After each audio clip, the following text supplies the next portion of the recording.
Syarat baru pilkada hasil putusan MK. Balik DPR menyebut hanya partai yang tidak punya kursi di DPRD yang bisa mendaftarkan calon kepala daerah. Dalam rapat panja RUU Pilkada, Balik menyepakati dua opsi pencalonan kepala daerah. Termuat dalam daftar inventaris masalah atau DIM, usulan Balik, partai atau gabungan partai politik dapat mendaftarkan calon jika memenuhi ambang batas 20% kursi DPRD atau 25% perolehan suara di Pileg. Balik juga mengakomodasi syarat baru hasil putusan MK, namun menekankan hanya partai atau gabungan partai yang tidak punya kursi di DPR yang bisa mencalonkan atau mendaftarkan calon. Ada usulan baru berkaitan dengan perubahan pasal 40. Partai politik atau gabungan partai politik yang memiliki kursi di DPRD dapat mendaftarkan calon jika telah memenuhi persyaratan perolehan paling sedikit 20% dari jumlah kursi DPRD atau 25% dari akumulasi perolehan suara sah. Ayat 2. Partai politik atau gabungan partai politik yang tidak memiliki kursi di DPRD provinsi dapat mendaftarkan calon gubernur dan calon wakil gubernur dengan ketentuan titik 2. Perdebatan terjadi saat Wakil Ketua Balik DPR Ahmad Baidowi meminta rapat menyetujui batas usia pencalonan cagup 30 tahun terhitung sejak dilantik. Anggota Balik fraksi PDIP Putra Nababan memprotes pimpinan rapat dan mempertanyakan siapa yang sudah setuju dan apa yang disetujui terkait syarat batas usia. Ahmad Baidowi menjawab mayoritas fraksi setuju merujuk pada putusan MA nomor 23 P/HUM/2024 yang menghitung batas usia calon sejak pelantikan, bukan sejak penetapan paslon. Setuju ya, merujuk kepada Mahkamah Agung ya. Lanjut. Pimpinan ini setuju atas apa ini pimpinan? Yang pilihan MK, Mahkamah Agung putusan kan ada dua putusan pengadilan. Fraksi PD sudah kita kasih kesempatan ngomong. Fraksi yang lain kan juga punya kesempatan untuk ngomong. Punya hak yang sama. Oke, terus yang diputuskan apa? Merujuk kepada putusan Mahkamah Agung. Mayoritas. Sudah dihitung per fraksi pimpinan? Siapa yang setuju, siapa yang tidak setuju? Sudah kelihatan dari tadi itu. Tadi kalau nggak salah baru dua yang ngomong. Silakan lanjut. Bapak Ketua. Pimpinan? Ya nggak perlu mengatur fraksi yang lain. Yang penting fraksi PD sudah menyampaikan pendapatnya. Fraksi lain menyatakan persetujuannya, ya urusannya fraksi lain-lain gitu. Gerindra setuju revisi RUU Pilkada yang disepakati di Badan Legislatif DPR hari ini untuk dibawa ke rapat paripurna DPR besok. Gerindra menyebut kesepakatan untuk mengikuti putusan MA terkait syarat usia calon kepala daerah hingga mengembalikan ambang batas parpol yang bisa mengusung calon kepala daerah adalah putusan yang demokratis. Aturan pilkada yang disepakati dalam balik DPR hari ini berbeda dengan putusan MK soal syarat usia minimal calon kepala daerah hingga parpol non-parlemen bisa mengusung calon.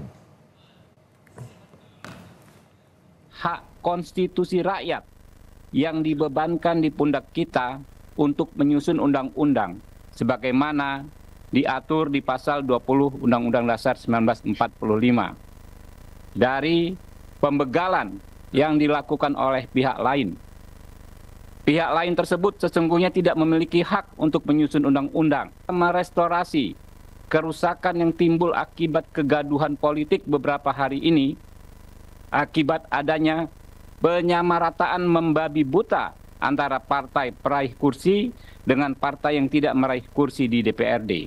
Untuk itu Partai Gerindra menyatakan setuju ya, undang-undang ini, rancangan undang-undang ini disahkan menjadi undang-undang dan dibahas di paripurna. Juru bicara Mahkamah Konstitusi menegaskan, putusan Mahkamah Konstitusi mengikat sehingga semua aturan yang dibuat harus sesuai Mahkamah Konstitusi, termasuk dalam membuat peraturan KPU.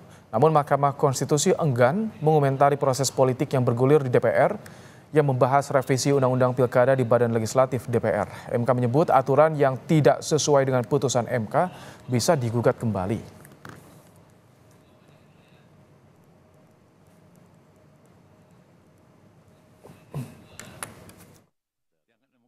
Hukum berupa undang-undang yang diproduksi oleh pembentuk undang-undang itu sesuai atau tidak dengan putusan Mahkamah Konstitusi itu soal nanti potensi-potensi untuk diuji kembali ke Mahkamah Konstitusi itu menjadi mungkin kalau memang seperti itu. Itu kalau kita bicara soal MK sudah selesai menyelesaikan sengketa soal norma gitu ya. Kemudian bagaimana putusan MK dilaksanakan, karena putusan MK itu final and binding, mestinya semua produk hukum itu tunduk pada putusan Mahkamah Konstitusi. Anggota Balik DPR fraksi PDIP TB Hasanuddin menyebut akan menyiapkan nota penolakan jika pembahasan revisi Undang-Undang Pilkada berlanjut ke tahap rapat paripurna. Ya, kami akan membuat nota khusus begitu ya, penolakan. Tapi andaikan ini disahkan. Ya, kami sesuai dengan prosedur saja bahwa kita harus taat aja kepada Mahkamah Konstitusi. Ya, Mahkamah Konstitusi itu final, ya harus diikuti lah, selesai. Ya, oke, terima kasih ya.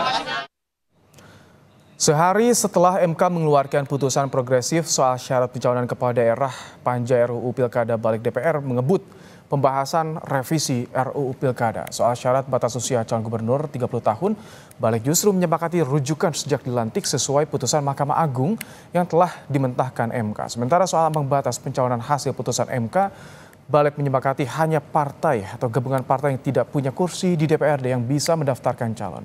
Sudah ada pakar hukum tata negara dan juga dosen FHTN Universitas Andalas, Ferry Amsari, dan juga anggota DPR fraksi P3, Syaifullah Tamliha. Selamat petang, Bang Ferry, Pak Syaifullah. Selamat petang. Kita akan tunggu juga nanti bergabungnya Pak Syaifullah Tamliha. Bang Ferry, dengan proses yang terjadi di PR saat ini, apakah ini ada indikasi melawan putusan MK? Ya, saya pikir terang benerang ya perlawanannya, jelas sekali. Misalnya di dalam putusan 60 dijelaskan siapa saja yang berhak mengajukan calon kepala daerah. Ditentukan eksplisit di dalam putusan MK, bahkan di dalam amarnya menyebutkan apa saja detail syarat tersebut. Tidak disebutkan pembatasan partai non-sit dan partai sit di DPRD. Yang disebutkan itu adalah partai atau gabungan partai politik yang memiliki suara sah. Jadi ambang batasnya tidak lagi soal jumlah kursi yang diperoleh di DPRD, juga diubahnya ambang batas soal perolehan suara sah dari 25% menjadi sesuai ketentuan jumlah penduduk. Nah, untuk wilayah yang paling heboh, misalnya Jakarta, diperkirakan jumlah penduduknya 6 juta hingga 12 juta, maka ketentuan yang bisa mengajukan calon adalah yang memperoleh suara sah 7,5%. Artinya, hampir seluruh partai yang ada di DPRD, begitu ya, bisa mengajukan calonnya sendiri, dan partai-partai non-sit di luar yang berhasil duduk di DPRD bisa berkoalisi dengan partai tertentu agar terpenuhinya syarat 7,5%. Dengan hasil dengan RUU saat ini? Itu sebabnya RUU saat ini mengubah kembali konsep ini menjadi adanya ambang batas 20% kursi dan 25% suara sah DPRD, wilayah pemilu legislatifnya. Yang diperbolehkan di luar itu, yang 7,5% untuk wilayah DKI Jakarta, itu adalah partai non-sit. Nah, ini tafsirnya dari mana? Dari mana asalnya itu? Karena tidak disebutkan di dalam putusan MK. MK sangat clear soal memberi. Ini kalau disahkan RUU Pilkada ini bagaimana? Artinya ada pengabaian pada putusan MK? Ya, jelas. Jadi begini ya, konsepnya itu adalah pemerintah dan DPR buat undang-undang, kalau kepentingan politiknya terlalu besar sehingga melupakan garis-garis konstitusi, maka undang-undang itu diperbaiki oleh Mahkamah Konstitusi melalui putusannya. Itu konsepnya. Tidak sebaliknya. Putusan MK diperbaiki melalui revisi undang-undang. Itu konsep dari mana? Negara manapun tidak pakai. Ini pasti negara yang tidak berperadaban hukum yang memakainya. Jadi menurut saya ini sudah tidak sekedar mengabaikan nilai-nilai hukum, ini sudah menentang konstitusi. Oke, ini saya ingin juga tanya, kalau soal pembahasan rancangan undang-undang yang sebelumnya undang-undangnya sudah ada putusan Mahkamah Konstitusi, kini ada perubahan melalui revisi undang-undang, ini baru pertama kali terjadi di Indonesia? Ini baru pertama kali secara terbuka ya, putusan MK itu berbeda ya, sama sekali ya. Dulu memang ada upaya-upaya menentang putusan MK, tetapi dengan berbagai bahasa yang sedemikian rupa, dan itu bisa diperdebatkan. Kalau ini betul-betul terbuka perlawanannya, berbeda sama sekali, dan kita ketahui ini muatan politisnya jauh lebih besar, dan kita tahu landscape politik sedang terjadi perbedaan-perbedaan cara pandang. Dan kita melihat bahwa MK itu sudah memperbaiki kerusakan demokrasi konstitusional yang dilakukan oleh teman-teman partai politik. Oke. Dengan kemudian mengeluarkan putusan 60 dan 70. Baik. Bang Ferry, kita juga sudah bergabung bersama dengan Pak Syaifullah Tamliha, anggota DPR, fraksi P3. Selamat petang Pak Syaiful. Ya, selamat petang. Assalamualaikum. Baik. Waalaikumsalam. Jadi saya ingin tahu logika dari fraksi P3 yang memberikan pandangan soal RUU Pilkada. Padahal kemarin ada putusan MK.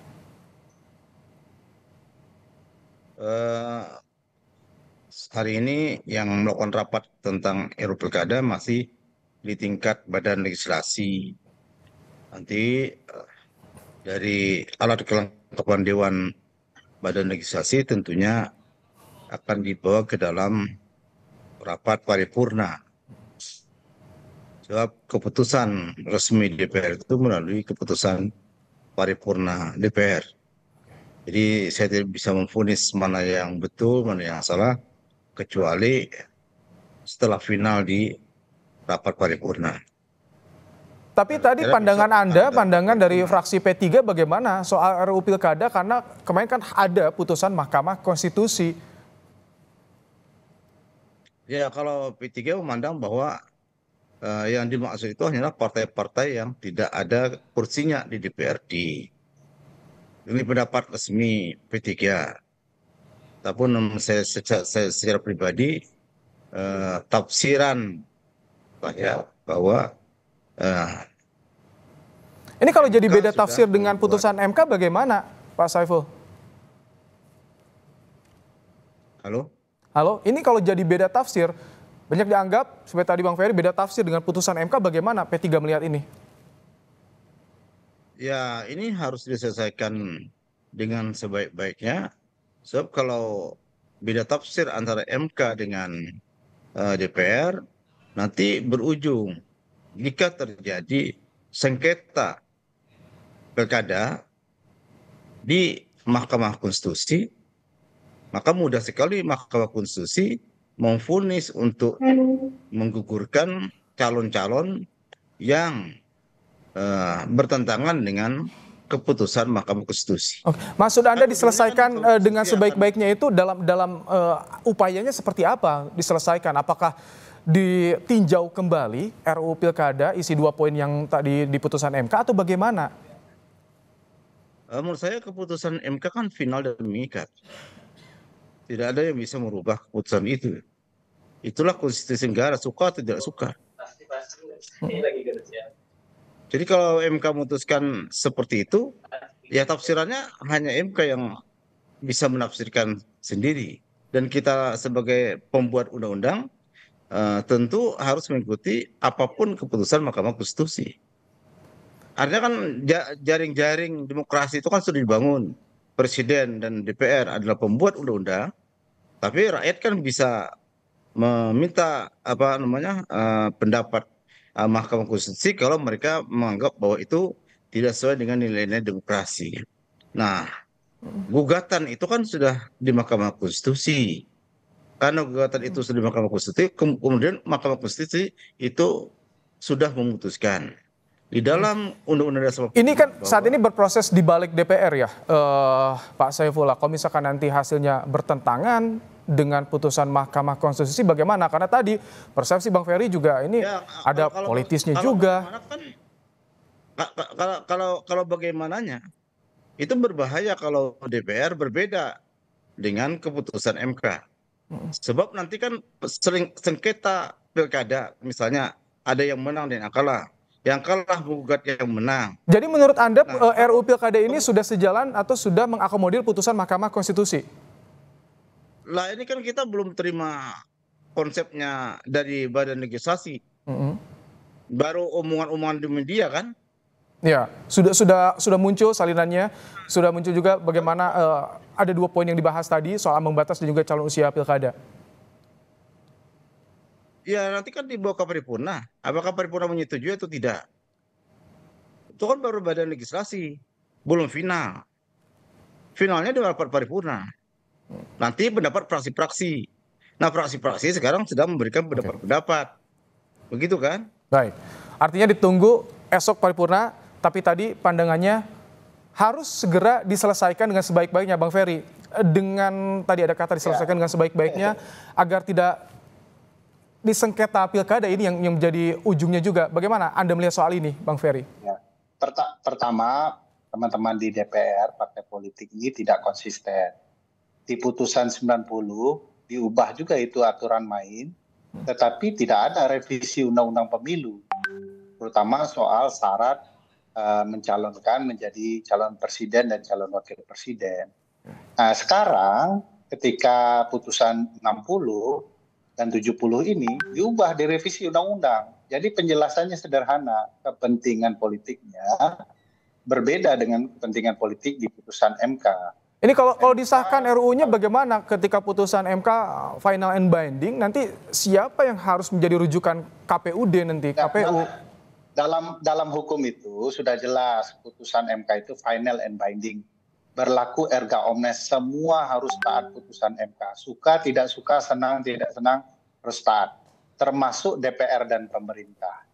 Artinya revisi undang-undang ini adalah upaya menentang putusan MK yang final and binding menurut Undang-Undang Dasar pasal 24C dan pasal 10 Undang-Undang MK yang dibuat oleh DPR sendiri.